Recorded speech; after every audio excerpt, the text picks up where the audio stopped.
2025년 3월 18일 화요일자 날마다 솟는 샘물 말씀 묵상입니다. 구원은 오직 하나님의 전적인 은혜다 라는 제목의 말씀으로 마가복음 10장 23절에서 31절 묵상하겠습니다. 예수께서 둘러보시고 제자들에게 이르시되 재물이 있는 자는 하나님의 나라에 들어가기 심히 어렵도다 하시니 제자들이 그 말씀에 놀라는지라.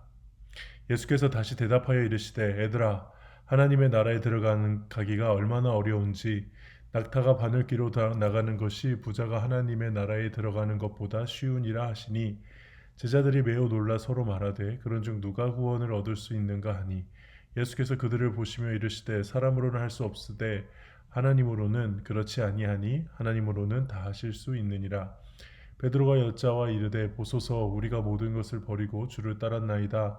예수께서 이르시되 내가 진실로 너희에게 이르노니 나와 복음을 위하여 집이나 형제나 자매나 어머니나 아버지나 자식이나 전토를 벌인 자는 현세에 있어 집과 형제와 자매와 어머니와 자식과 전토를 100배나 받되 박해를 겸하여 받고 내세의 영생을 받지 못할 자가 없느니라. 그러나 먼저 된 자로서 나중되고 나중된 자로서 먼저 될 자가 많으니라. 아멘. 내용 관찰 1번입니다. 예수님께서 하나님의 나라에 들어가기 어렵다고 한 이들은 누구입니까? 23절에 보니까 재물이 있는 자는 하나님 나라에 들어가기 심히 어렵도다 하셨습니다. 앞서 본문에서 재물이 많은 이 청년이 영생에 관해 예수님께 질문을 하러 왔다가 모든 재물을 팔아 가난한 사람들에게 나눠주고 나를 따르라 하시니 말씀에 근심하여 떠나는 장면을 보고 하시는 말씀이죠. 재물은 그래서 결정적인 순간에 이제 우리 주님을 하나님을 배신하게 합니다. 겉으로 보았을 때는 하나님을 잘 섬기는 영생에 가까운 삶인 것 같았던 이 부자 청년도 결국 결정적인 순간에는 재물을 선택하고 주님을 떠났죠. 예수님께서 하나님과 재물 두 주인을 섬길 수 없다 했던 그 말씀이 생각이 납니다. 결국 우리의 신앙을 위협하는 진정한 우상 숭배의 본질은 결국 돈이라는 것을 이 말씀을 통해 우리가 유추하고 깨달을 수가 있습니다. 내용 관찰 2번입니다. 예수님의 말씀에 제자들은 어떻게 반응합니까? 26절입니다. 제자들이 매우 놀랐습니다. 그리고 서로 말하되 누가 구원을 얻을 수 있는가? 왜 제자들이 놀랐냐면요. 당시의 재물은 하나님이 주시는 복이었거든요. 아브라함이 부자였지 않습니까? 그러니까 재물로 복을 받았다라는 말씀이 성경의 구약에 많이 등장하거든요. 그래서 이 재물은 하나님이 주시는 복이기 때문에 제자들은 이 재물을 하나님을 섬기는 일, 그래서 하나님의 나라를 세우는 일에 도움이 된다, 필요하다, 하나님께 그 복을 받아야 된다 이렇게 생각했을 겁니다. 그래서 재물의 복도 누리고 하나님 나라에도 헌신하고자 한 것이죠. 훗날 예수님이 왕국을 세우게 되면 얻게 될 부귀영화, 그걸 누리고자 어떻게 보면 지금 고난을 예수님을 따르는 고난을 참고 있는 것입니다. 그런 제자들의 입장에서 보면은 이 예수님의 말씀은 아주 충격적인 거죠. 결국 제자들이 놀란 것은 계속해서 예수님께서 가시는 길이 자신들의 원했던 길과는 다르다는 사실을 깨달으며 계속 놀라고 있는, 당황하고 있는 그 연장선에서 지금 이 말씀도 우리는 봐야 하는 것입니다.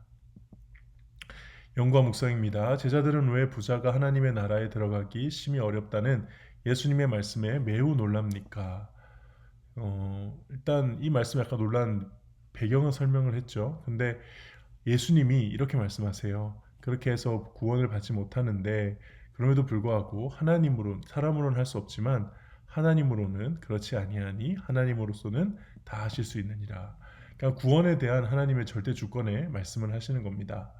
구원을 그래도 자신의 노력과 능력에 달려 있다고 생각했던 입장에서 보면 하나님께 복을 받은 그 재물이 많은 사람들이 그래도 훨씬 더 구원에 가까운 사람이라고 생각했을 겁니다.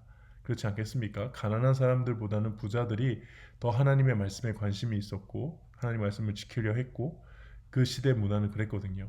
그러나 그런 부자가 구원에서 가장 먼 사람이라는 것을 말씀하셨다는 것, 그거는 그 누구도 자신의 노력과 힘으로 자신이 가진 것 가지고 구원을 담보할 수 없다. 이것을 뜻하는 겁니다. 결국 구원은 예수님의 말씀대로 하나님께서 하신다라는 사실을 오늘 말씀을 통해 다시 한번 깨닫게 되는 것이죠. 구원은 인간의 노력과 재물이 아닌 하나님의 전적인 은혜라는 말씀에서 무엇을 느낍니까? 먼저 저는 오늘 말씀을 통해서 이 재물에 대한 예수님의 말씀에 우리가 너무 한 귀로 듣고 한 귀로 흘러버리는 것 아닌가라는 생각이 듭니다.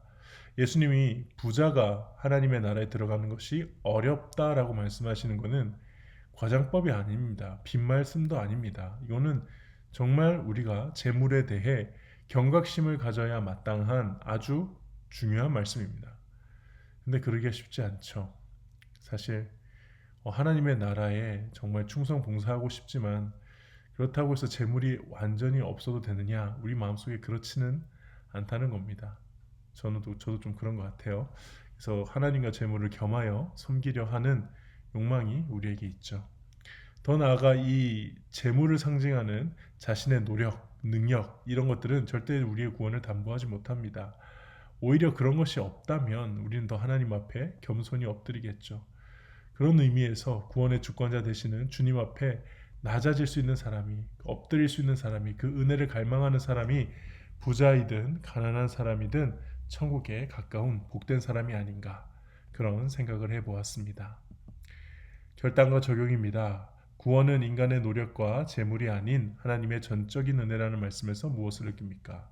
이게 우리 개혁주의 신앙의 핵심 메시지죠. 근데 이게 아무런 노력을 하지 말라는 말씀이 진짜 아닙니다. 그러니까 내 노력으로 구원을 담보하는 그런 착각을 버리라는 겁니다. 내가 이렇게 했으니 나에게는 구원이 있어야 돼. 그리고 그 구원을 이루기 위해서 내가 뭘 해야 돼. 구원과 나의 행위를 연결하지 말라는 거지. 당연히 우리의 노력과 우리의 재물과 이 모든 게 하나님의 은혜 하에서 하나님이 주신 거라면 하나님의 주신 거에 합당하게 쓰여야죠. 우리의 노력도, 재능도, 재물도 모든 것이 그렇습니다. 그러니까 최선을 다해 신앙생활을 하는 겁니다. 절대 오히려 우리가 이 하나님의 은혜를 그렇게 헛되게 사용해서는 안 됩니다. 내가 자주 넘어지는 물질의 유혹을 이기기 위해서 무엇을 실천하겠습니까? 사실 이거는 지난번에 묵상과 비슷하죠. 한번 나온 적이 있는데 헌금 생활에 관해서 저는 적용을 계속하고 있었습니다. 그래서 계속 이어서 하나님께 바치는 헌금을 아까워하지 않고 즐겨서 내가 할 수 있는 범위 하에 적극적으로 해 나가도록 하겠습니다. 네, 오늘 묵상은 여기까지입니다. 기도하겠습니다. 하나님 아버지, 우리의 구원을 어리석게 우리의 노력과 우리의 실력으로, 우리의 재능으로, 우리의 물질로, 우리가 가진 것으로 감히 하나님께서만 주실 수 있는 그 구원을 담보하려 했던 어리석은 마음이 우리에게 있다면 용서하여 주시고, 구원을 베푸시는 하나님의 은혜를 의지하며 주님 앞에 겸손히 살아가는 저희가 되게 하여 주시옵소서. 예수님의 이름으로 기도합니다. 아멘.